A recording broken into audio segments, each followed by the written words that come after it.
अगर हम ईरान की भी बात करें खालिद साहब, तो वहाँ भी सूरत हाल कोई ख़ास अच्छी नहीं है। अमरीकी अखबार ने यह दावा किया है कि अमरीकी सदर डोनाल्ड ट्रंप ईरान के खिलाफ भी फैसला कुन ऑप्शंस चाहते हैं। अमरीकी लड़ाका त्यारे मशरिक़ वस्ता पहुंच चुके हैं। अमरीकी एयरक्राफ्ट कैरियर में भी हम देख रहे हैं कि मशरिक़ वस्ता में वो पहुंच रहा है।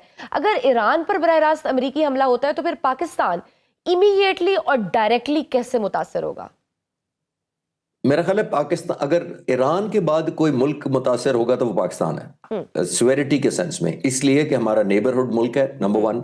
नंबर टू, हम ऑलरेडी जो दो हमारे बॉर्डर हैं, एक वेस्ट पर और एक ईस्ट पर, दोनों कंफर्ट लेवल में हम नहीं है। अफगानिस्तान का भी और इंडिया भी, हम पहले ही उस तरह कंफर्ट में नहीं गए अभी तक तीसरे मुल्क में। और वो भी अगर जो प्रेजेंट गवर्नमेंट को हटा दिया जाता है किसी तरीके से, मेरा मानना है कि इस तरह नहीं हटाई जा सकती, लेकिन क्योंकि हम डिस्कस कर रहे हैं, अगर यहाँ इंस्टेबिलिटी आ जाती है और प्रो इजराइल कोई गवर्नमेंट यहाँ आ जाती है, हमारे लिए बहुत बड़ा चैलेंज होगा, नंबर वन। लेकिन जैसे मैंने कहा, इजराइल का जो डोमिनेंस है यहाँ हमारे रीजन में आना इटसेल्फ ही ये रीजनल डिस्टेबलाइजेशन करेगा, सिर्फ पाकिस्तान को खतरा नहीं होगा, मिडल ईस्ट के मुल्कों के सर पर आके बैठ जाएगा। आपने नोट किया कि वो मुख्तलिफ मुल्कों का दौरा कर रहे हैं। सोमालीलैंड पर उन्होंने उनको कबूल कर लिया कि वो सोमालीलैंड की लोकेशन की इंपॉर्टेंस क्या है? सोमालीलैंड की लोकेशन की जगह की इंपॉर्टेंस ये है कि वो आबनाए हुर्मुज़ को कंट्रोल करती है इनडायरेक्टली, नहर सुएज को इनडायरेक्टली कंट्रोल करती है, वहां से शिपिंग होती है, सोमालीलैंड का एक ओवरव्यू करती है सारे मिडल ईस्ट पर।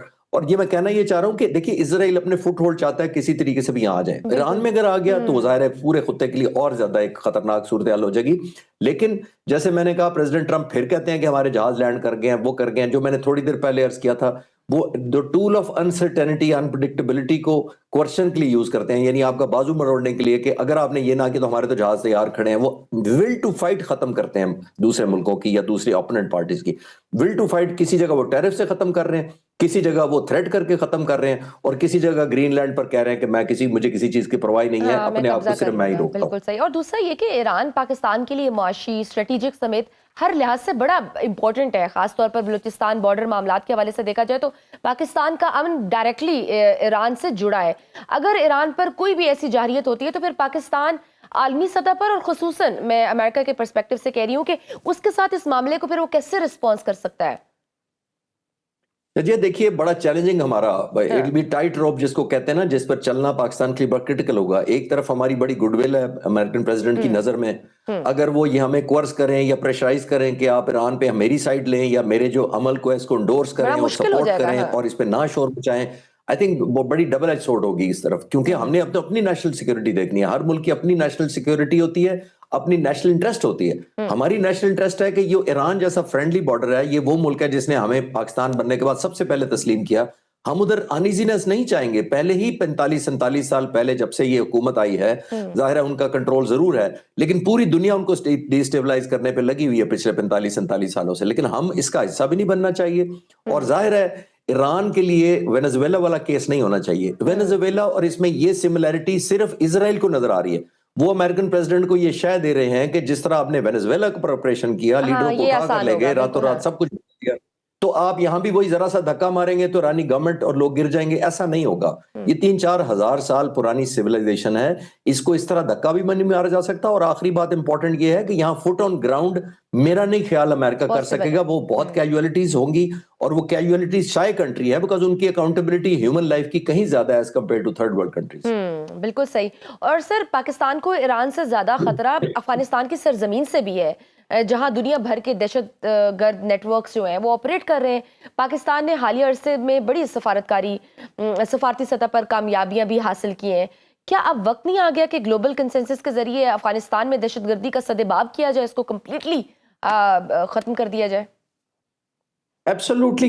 लेकिन मैं हमेशा कहता हूं कि देखिए, ये बड़ी चैलेंजिंग एक टास्क होता है। ये एक कॉन्फ्लिक्ट या वॉर जिस तरह शॉर्ट टर्म वार हमने की 4 दिन की हिंदुस्तान के साथ, में भी उस तरह नहीं होता। उसके डिक्लेयर्ड कंटूर्स होते हैं, जो इंडिया के साथ हमारी हुई थी। टाइमिंग नोन थे जब शुरू हो गई, जगह नोन थी, इंटेंसिटी नोन थी, दुनिया सारी आ गई, क्योंकि शॉर्ट एंड कंप्रेस था, हम दोनों न्यूक्लियर पावर थे। ये गुरिल्ला वॉरफेयर होती है, इसकी बाउंड्रीज नहीं होती, इसके एथिक्स नहीं होते, इसकी मोरालिटी नहीं होती, इसकी जगह नोन नहीं होती, इसकी टाइमिंग नोन नहीं होते। तो जब इतनी चीजें अनप्रिडिक्टेबल हैं तो इसको फाइट करना भी उतना ही अनप्रिडिक्टेबल होता है। दैट मीन्स उसको आप रेट नहीं कर सकते, आप इस पे एस्टिमेट करके कोई अपना रिस्पांस नहीं तैयार कर सकते, क्योंकि 25 करोड़ लोग इस मुल्क के हैं। आप हर एक के साथ एक सिक्योरिटी का लोग तो नहीं खड़े कर सकते, और ऐसे लोग हमारे अंदर पहले ही घुस चुके हैं। कुलभूषण यादव ने क्या किया था बलोचिस्तान में, उस वक्त तो कोई हालात खराब नहीं थे, वो यही कर रहा था, डिस्टेबलाइजेशन, अपने स्लीपर सेल्स पैदा करना, उनको सस्टेन करना, उनको प्रमोट करना, और जाहिर है उनको तैयारी मुकम्मल करा के उनको स्टैंड बाय रखना कि जब भी ऐसा वक्त आए आपने हमारी इंटरेस्ट को लुक आफ्टर करना है, अनफॉर्चुनेटली। लेकिन करना चाहिए जहां तक है, लेकिन जैसे मैंने कहा ये बहुत रिजॉल्व भी चाहिए, लॉन्ग टर्म भी है, और जैसे मैंने कहा इसकी इंटेंसिटी और इसकी ड्यूरेशन और लोकेशन नोन नहीं होती, इस वजह से इसको बहुत चैलेंजिंग होता है काउंटर करना। सर, नो डाउट कि सफारती कामयाबी के साथ साथ दिफाई बर्तरी भी पाकिस्तान को इस वक्त दुनिया भर में मिल रही है। सऊदी अरब में होने वाली फिजाई मशकें और पाक फिजाइया की हाई स्किल पार्टिसिपेशन, क्या इन मशकों के नतीजे में पाकिस्तान को न्यू डिफेंस पार्टनरशिप्स या फिर एडवांस्ड कॉन्ट्रैक्ट्स मिलने का इम्कान है? शायद ये देखिए, ये जो एक्सरसाइज है ये तो नई बात नहीं है। वो इसलिए नई बात नहीं है कि 2020-21 में ये स्पीयर ऑफ विक्ट्री शुरू हुई थी जो सऊदी अरब ने की थी, उसके बाद हम भी करते हैं, रीजनल एक्सरसाइजेज होती हैं, हमारी इंडस्ट्रियल एक्सरसाइज है 2023 में भी, 24 में भी हुई थी। अल्हम्दुलिल्लाह मुझे मौका मिला उस पूरा दिन गुजारने का इन पायलट्स और टेक्नीशियंस के साथ, सारा दिन, जो 26 मुल्कों से ऑलमोस्ट आए थे। बहुत एक show off trust and confidence था पाकिस्तान के अंदर।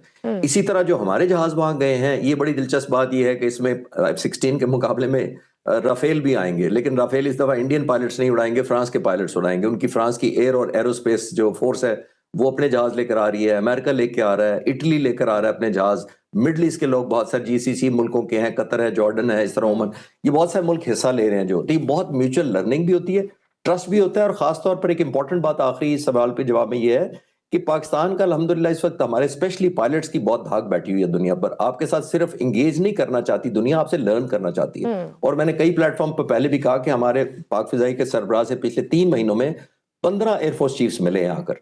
तो इसका क्या मतलब है? इसका मतलब ये है कि वो आपसे इंगेज करना चाहते हैं। हमने जो अल्हम्दुलिल्लाह विक्ट्री की उसकी चाहते हैं कि उनको इंटरप्रिटेशन बेहतर समझ आए, और मल्टी डोमेन ऑपरेशन है, हमारा साइबर कमांड है, हमने जो किल पिक्चर बनाई है उस पर वो जाहिर है बहुत सारी एयरफोर्स हमसे सीखना चाहती है। बिल्कुल। और सर, तुर्की की जो पाक सऊदी दिफाई ताउन में जो शमूलियत की ख्वाहिश है, अगर ये सैफ-फ्रीकी दिफाई फ्रेमवर्क वजूद में आता है तो खित्ते में इसकी इम्पोर्टेंस क्या हो सकती है, खासकर अफगानिस्तान भारत के मामलात को मद्देनजर रखते हुए? देखिए बड़ा इंपॉर्टेंट है, लेकिन ये मैं इसको विश भी करूंगा कि ये हो जाए, लेकिन इसको एग्जीक्यूट करना फिर वही थोड़ी बात है, एक और चैलेंजिंग होते हैं, क्योंकि वेस्ट के बहुत ज्यादा स्टेक हैं इन मुल्कों के साथ। वो बहुत ज्यादा पुल शुरू कर देते हैं, आर्म ट्विस्टिंग शुरू कर देते हैं, क्वेश्चन शुरू हो जाती है कि लोग रीजनल मुल्क ना आए इकट्ठे। लेकिन अंडर द सर्कमस्टांसेस जितना नेटो को भी कंसिडर नहीं किया अमेरिकन प्रेसिडेंट ने वर्थ डिस्कसिंग, या जिसको ऑनर नहीं किया, तो अब तो आने वाले वक्तों में यही मैसेज दुनिया में फैल रहा है ना कि अगर आप आपस में सरवाइव करना चाहते हैं तो आप म्यूचुअली एक बॉन्डेड किस्म के एग्रीमेंट करें, क्लोज बाय करें, दूर से आपकी मदद को कोई नहीं आएगा, और वही यहाँ पे नजर आ रहा है। बिल्कुल सही। और सर, तुर्की इस वक्त वैसे नो डाउट कि दुनिया के जदीद ड्रोन्स और फिजाई टेक्नोलॉजी में सर फहरिस्त ममालिक में से है। पाकिस्तान को तुर्की से कौन सी जदीद फिजाई और ड्रोन वॉरफेयर टेक्नोलॉजी मिल सकती है? तुर्की के पास अगर मैं कहूँ कि ऐसी कौन सी एडवांस सलाहियतें हैं जो पाकिस्तान के दिफा को मजबूत बना सकती हैं और हम उनसे फायदा उठा सकते हैं? हम ऑलरेडी फायदा उठा रहे हैं शजिया। हम अल्हम्दुलिल्लाह जो हमारी जो ड्रोन टेक्नोलॉजी तुर्की की है, उनसे हमने किंजी, शापर 1, शापर 2, ये ड्रोन्स हैं, किल मुनिशन है, लॉइटरिंग मुनिशन, हमने अल्हम्दुलिल्लाह बहुत ज्यादा उनसे सीखा भी है। और अब अच्छी खबर ये है कि हम सेल्फ सफिशिएंट होते जा रहे हैं अल्हम्दुलिल्लाह ड्रोन मेकिंग में और अनमैन्ड एरियल व्हीकल में। तो अगर कोई 2 मुल्क मुझसे पूछें कि मुस्लिम उम्मा के अंदर या मुसलमान मुल्कों में 2 सबसे मॉडर्न कौन है मिलिट्री हार्डवेयर बनाने में, वो एक पाकिस्तान है, एक तुर्की है। और अगर हम आपस में ज्वाइंट होते हैं, और अगर किसी और मुल्क का, जैसे सऊदी अरब आप जिक्र कर रहे थे, कि अगर वो अपने रिसोर्सेज से बैक करता है तो हमें आई थिंक बहुत मुश्किल होगा रोकना हमारी डेवलपमेंट को अल्हम्दुलिल्लाह। लेकिन अभी भी तुर्की हमारे साथ बहुत सपोर्टिव है, लाइक अ ब्रदर वो हेल्प करता है। मई के कॉन्फ्लिक्ट में भी उसने बहुत ज्यादा हमें सपोर्ट किया, डिप्लोमेटिक भी और हर लिहाज से। और आने वाले वक्तों में भी वो कई एरियाज में टेक्नोलॉजिकल हमारे पे एडवांटेज भी रखते हैं, कई चीजों में हम रखते हैं। तो अगर दोनों मिल जाए तो डेफिनेटली बहुत जबरदस्त कॉम्बिनेशन भी है, कंफर्ट भी है। और ऐसे मिलिट्री हार्डवेयर चाहिए जो आपस में हम एक्सचेंज करते हैं, ट्रेनिंग करते हैं, टेक्नोलॉजी ट्रांसफर करते हैं। वो सिर्फ टेक्नोलॉजी ट्रांसफर तक नहीं होता, वो होता है ट्रस्ट बिल्ड करता है, एक स्ट्रेटेजिक मैसेज जाता है, आप एक स्टेबलाइजिंग फोर्स हो जाते हैं और एक फैक्टर हो जाते हैं जिसमें दुनिया आपको एंगेज किए बगैर उनके पास ऑप्शन नहीं होती। तो ये ऑल टुगेदर बहुत खित्ते के लिए भी और हमारे बायलैटरल दोनों मुल्कों के लिए बहुत फायदेमंद होगा।